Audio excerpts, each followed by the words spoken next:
wabarakatuh. Alhamdulillahirrabbilalamin. Allahumma sholli wa sallim ala sayyidina Muhammad. Bapak, Ibu, Ayah, Bunda, sahabat-sahabat Villa dimanapun berada, Alhamdulillah kita bisa lakukan lagi atau bikin acara ngobrol dengan Bu Isa. Oke, hari ini ngobrol dengan Bu Isa temanya cukup apa ya? Cukup bikin deg-degan ya. Iya, suamiku laki-laki banget, Masya Allah ya. Memang kita tahu dari dulu bahwa laki-laki dan perempuan itu berbeda ya. Bahkan dalam Al-Quran juga di surat Ali Imran ayat 36, walaysa dzakaru kal untha, laki-laki tidak sama dengan perempuan. Ya, kita tahu sih sebetulnya ya. Nah, namun pada tahun-tahun 90-an lah ya, 92.000 ada riset tentang ternyata bukan hanya bedanya jenis kelaminnya, tetapi juga susunan program-program di dalam otak pada laki-laki dan perempuan. Ternyata Allah desain ada perbedaan-perbedaannya. Itu yang kadang-kadang karena kita belum tahu ya, jadi kadang-kadang suka gimana gitu ya, terutama buat istri-istri ini pada suaminya ya, ada aja konfliknya ya, termasuk Muisa. Wah ya, oke. Wow, sudah ada pertanyaan ya, Masya Allah, Alhamdulillah ya, dari ini ya, Dera Love 20. Assalamualaikum Bu. Waalaikumsalam. Saya mau tanya, saya memiliki rasa cemburu yang berlebihan. Lihat suami ngobrol sama teman kerjanya juga saya suka panas Bu. Bagaimana solusinya? Wah ya. Nah, satu lagi ya, Ibu Isa sekarang mau bacakan dua pertanyaan baru kita jawab ya. Satu lagi Mbak Duyanti 2010. Assalamualaikum Bu Isa. Waalaikumsalam. Mau tanya, apakah memang laki-laki itu memang senangnya ngumpul-ngumpul sama temannya? Sampai misal pulang kerja tidak langsung pulang ke rumah, melainkan nongkrong dulu, kumpul dengan teman. Ya Allah, terima kasih pertanyaannya ya. Ya, jadi perempuan ya, ini kita tadi, jadi dibalik dulu ya, kita ngomong perempuan ya. Perempuan itu memang ada program cemburu di otak bagian depannya, di lobus frontalisnya ya. Ya kadang-kadang dia cuman, kita lihat suami kita ngomong sama temennya ya, apalagi kalau temennya itu perempuan, itu langsung otak kita ya langsung nyala itu ya. Itu tandanya sih baik sebetulnya, itu tandanya bahwa memang ya kita menjaga dia ya. Bisa juga gitu. Misalnya nih lagi ke kantornya Ayah Toto misalnya bicara sama timnya yang perempuan, itu udah mulai tuh gaya, kita udah mulai tuh jaga-jaga tuh. Iya, kita ngeliatin apa sih yang ditanya gitu ya. Nah, tapi harus pengendalian diri supaya tidak terlalu cemburu. Nah, kalimatnya itu. Cemburu bener loh, cemburu bener. Kalau nggak ada cemburu bahaya malah, ya. Tapi itu tadi, pas supaya tidak terlalu cemburu, tarik nafas, istighfar, astagfirullahaladzim, dalam hati gitu ya. Iya, terus kita gaya supaya sepertinya tidak ada apa-apa dan senyum saja. Gitu. Oke, ya. Jadi cemburu itu ada, ya, karena itu yang benar dan supaya tetap kita menjaga pasangan kita. Ya, oke. Dan sekarang tadi ada yang bertanya tentang ngumpul-ngumpul ya. Nah, ini. Jadi ada penemuan memang di otak laki-laki, apalagi setelah penat bekerja, dia senang kumpul dulu dengan temannya. Sebetulnya dia untuk merilis dia punya kepenatan sebetulnya. Ya, apalagi yang laki-laki yang memang wataknya ekstrovert. Kalau introvert bisa saja dia cepat pulang ya.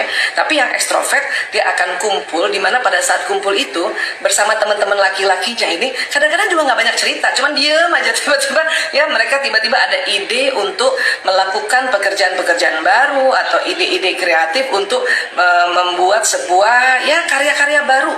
Itu yang dinikmati oleh pada laki-laki gitu. Ya, cuman kadang ya ada yang kebablasan kan, jadi keenakan lah nongkrong ngopi sampai malam, dan akhirnya omongannya itu atau ucapan-ucapan yang selama ini kita pernah belajar ya, mungkin Ayah Bunda Bapak Ibu sahabat-sahabat sering dengar seminarnya Bu Isa tentang laki-laki kalau ngomong nih perharinya kan 7.000 kata nih, karena otak bicaranya cuma di sebelah kiri, perempuan 20.000 kata total semuanya ya, dari kata-kata terus bunyi vokal dan gerakan tubuh. Perempuan kan 20 ribuan nih ya. Nah, laki-laki bayangin udah kerja dari pagi sampai juga sore, kemudian nongkrong lagi sama temennya, baru ingat pulang jam 10, 7.000 kata kan habis ya kan. Nah, sampai di rumah istrinya nggak kebagian, itu yang bikin istri kesel gitu ya. Jadi artinya sebetulnya harus ada kerjasama yang baik. Oke lah, boleh lah laki-laki nongkrong sama teman kerjanya, karena itu tempat atau cara mereka merilis sehingga menimbulkan ide-ide baru untuk nanti karya-karya mereka berikutnya ya, dalam rangka pencarian nafkah ini ya. Tapi please ingat istri dong di rumah, jangan semuanya dihabisin gitu ya. Dan buat suami yang sudah mulai juga bijaksana, dia sisain dikit aja buat istrinya, itu keren banget ya, harus bersyukur ya. Oke, ayo Mbak Ica. Oke, dari Mbak Anissa 08, Bu Isa gimana caranya biar nggak ngomel gitu ke suami kalau misal handuk nggak dijemur? Satu lagi ya. Oke, satu lagi dari Mbak Julianti Ahmad. Assalamualaikum Bunda. Waalaikumsalam. Apa benar laki-laki itu gengsian Bunda? Terima kasih. Nah ya, kalau masalah laki-laki nggak ngejemur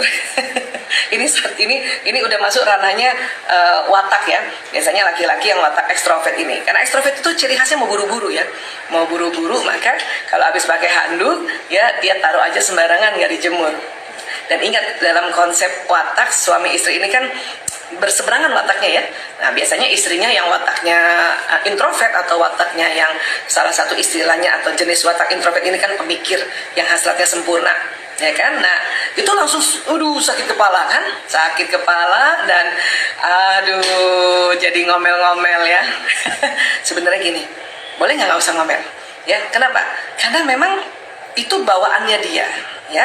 Nah, paling diingetin aja, ayah atau abi, mas taruhnya di sini ya, kan gitu. Tapi ya, daripada berantem gara-gara itu, mending sebagai istri kita yang betulin aja, nggak apa-apa, pahalanya banyak ngalir insya Allah ya.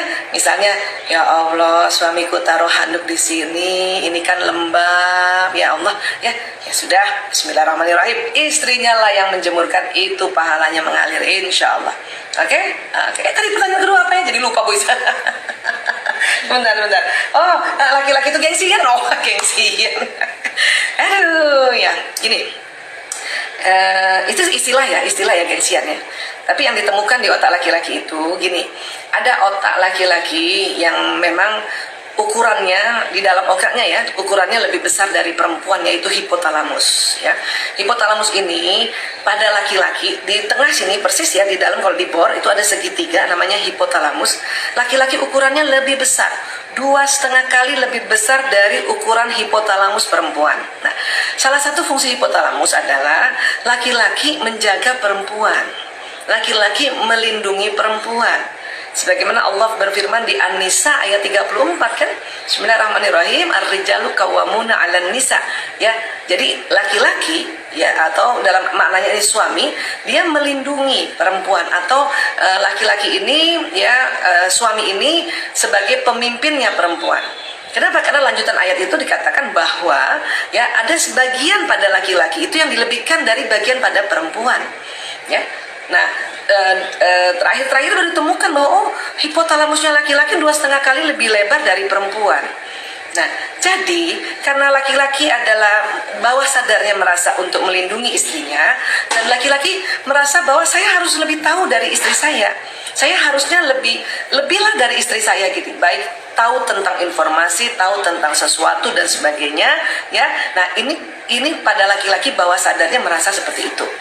Maka pada saat laki-laki dikasih tahu sama istrinya atau ditegur istrinya ya, apalagi di depan orang banyak ya, atau di depan anaknya, itu langsung merasa tersinggung. Itu barangkali yang disebut gengsian, barangkali istilah aja tuh gengsian. Bu Isa juga dulu nggak ngerti loh itu, karena dulu nih waktu kami nikah ya, suami Bu Isa, ayah Toto udah dokter, tapi Bu Isa masih mahasiswa kedokteran. Tapi kemudian setelah menikah beberapa tahun itu kan Bu Isa juga dokter ya.